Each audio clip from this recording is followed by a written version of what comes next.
Thank you to Kioxia for sponsoring this video. Stick around until the end to learn more about this little guy. It's that time of year, new iPhone time of year, iPhone 14 time of year. You have seen all of the leaks and rumors about this upcoming phone. There are specifications, CAD drawings, case companies, and so forth that have access to the schematics, have access to the dimensions, and in many cases can build one-to-one replicas of the upcoming phone before the upcoming phone even exists. That is the surprise that I have in this package here today. This is a super high quality, very expensive mock-up of the upcoming iPhone 14, giving us our best look yet at a physical representation, a thing you can actually hold that will eventually be the phone of Apple's future, coming up very shortly. I have the lineup of iPhone 13s. Of course, this year is going to drop one model. All signs are indicating that the mini model will go away completely. I know some people are going to be upset about that. One advantage is you're likely going to have the option to go with a standard model iPhone 14, but larger. In order to go big, you don't have to go Pro. I don't know what this will mean exactly for pricing. The other thing we're expecting to see on this model is this new front-facing camera setup, which is not quite a notch. This is the render we've been seeing with what they're calling the pill and punch hole. It's going to make the display seem bigger, like a bigger screen to body ratio, plus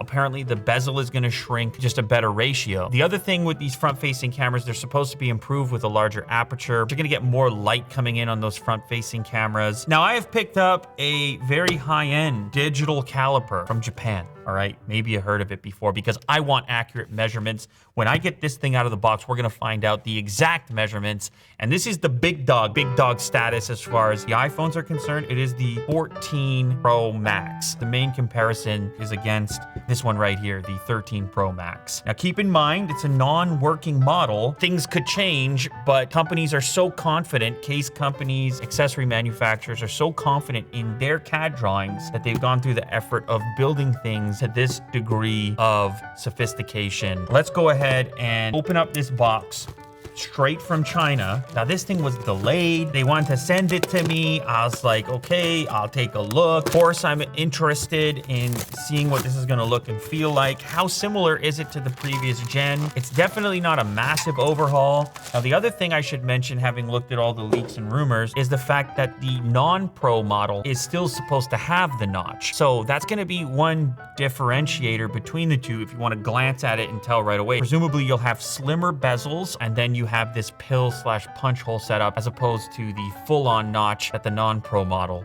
should have. Bye-bye again to the mini.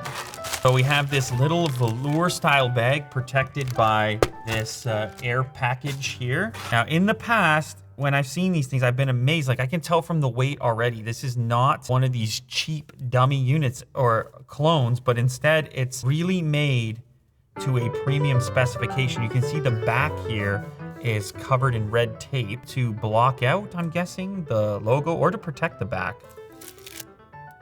Okay, there's more where that came from.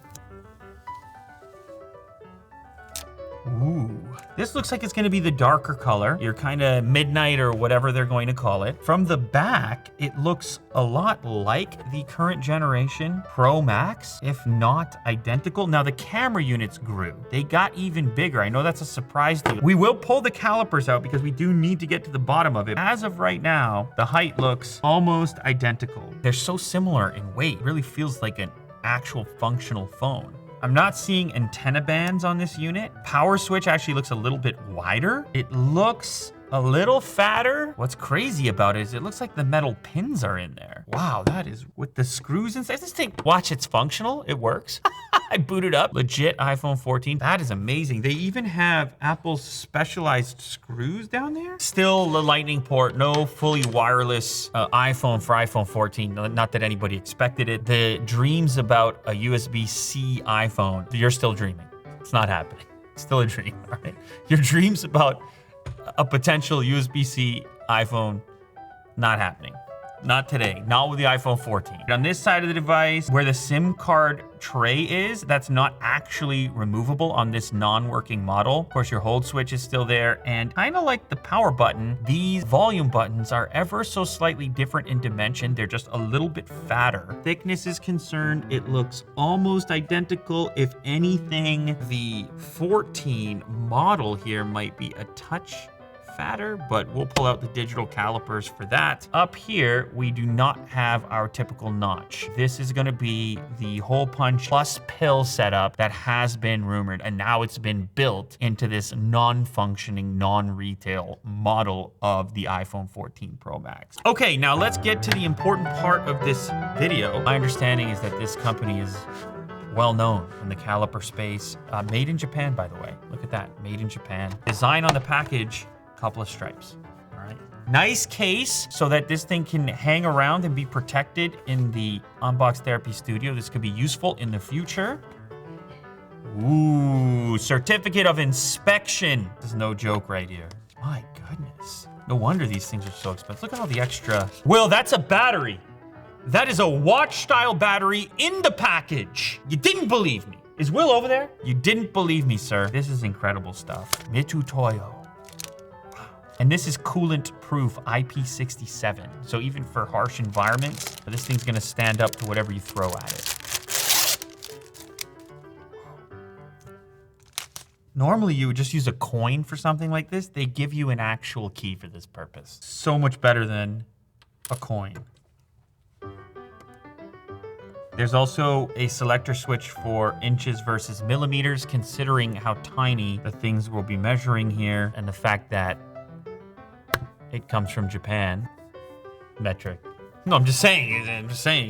Tighten it up to the frame. So 77.61 compared to 78.13. Subtle.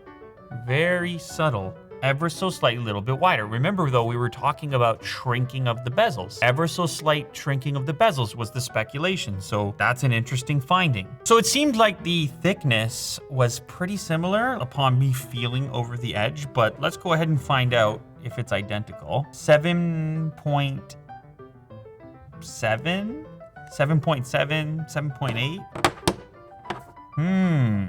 7.9. Fatter. Battery life? I don't know. Just a model, take it for what it's worth. These CAD drawings that case manufacturers get their hands on tend to be pretty accurate. After all, the point is to go out and make a case in advance of the release of the phone that's gonna fit on it perfectly. But still, take it for what it is. What does this tell us? It tells us that the upcoming iPhone 14 Pro will likely have slimmer bezel, will likely have a hole punch pill style front-facing camera system, will likely be a little bit fatter, hopefully probably to accommodate even better battery life, which is kind of amazing already. And then lastly, the comparison in the camera section here. When you put them side by side like this, you can actually see how much bigger that camera unit is gonna be as a whole, and when you're looking at each individual lens setup. You can also notice that the whole thing dips down quite a bit further and takes up a larger space, at least the square which houses this variety of lenses. We are working with 16.17 millimeters compared to 15.51. It seems like a very small difference, but for a camera unit, especially ×3, it's kind of substantial. I mean, it's already a monster camera unit, but it's even bigger now. Let's look at the entirety of this section. 38.75 millimeters versus 40. So the whole thing's got to grow in order to accommodate this new setup and the potential advantages that come with it. Of course, we don't have full details on the specification for these cameras. In the camera territory, usually bigger is better, and we would expect to see improvements in this department as well. Either way, it's not a massive overhaul. The design language and overall aesthetic is mostly the same.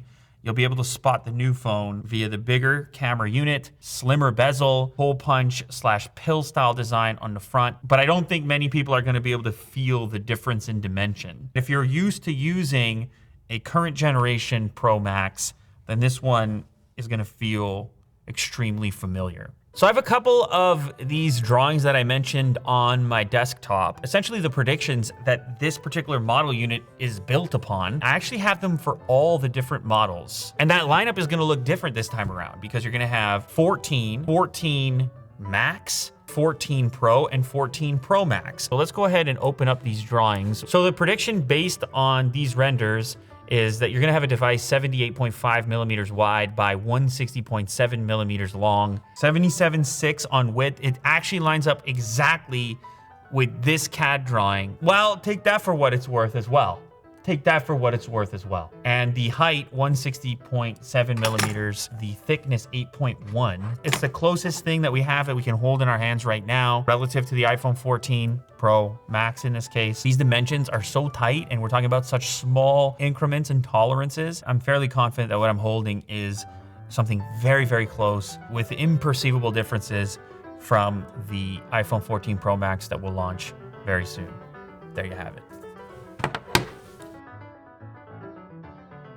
If you haven't heard of Kioxia, that's because they used to be called Toshiba Memory. They are the inventor of NAND flash memory all the way back 35 years ago, and they've been manufacturing SSDs and memory for decades. These tiny little guys store photos, music, documents on devices like laptops, smartphones, and cameras. It's crazy to think of how far we've come being able to store all that on these tiny little devices. Decades ago, we'd be talking about 1 or 2 photos on something this size. Now we're talking about 20,000 on an SSD like this BG5. Kioxia also makes SSDs for servers. These 2 new form factors are the future of SSDs in the data center, called the EDSFF E1.S and the E3.S. These new types of drives will replace your classic M.2 and 2.5-inch drives for years to come, and Kioxia is helping lead the way. It's crazy to think about how far we've come in the technology space, and part of it is thanks to companies like Kioxia that are able to keep innovating. So thanks again to Kioxia for sponsoring this episode. If you guys are interested in any of their storage products, make sure to click the link down in the description.